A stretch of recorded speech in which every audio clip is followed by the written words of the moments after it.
I was actually looking at my Pinterest, and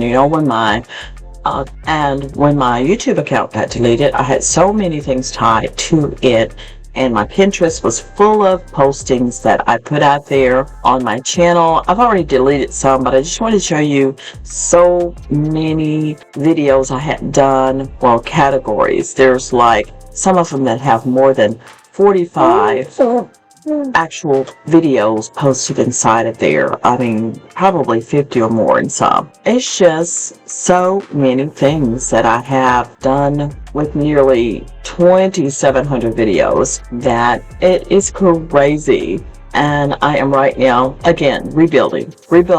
It's crazy though. I just cannot believe I have spent so much time and effort in this business just to not see anything anymore out there.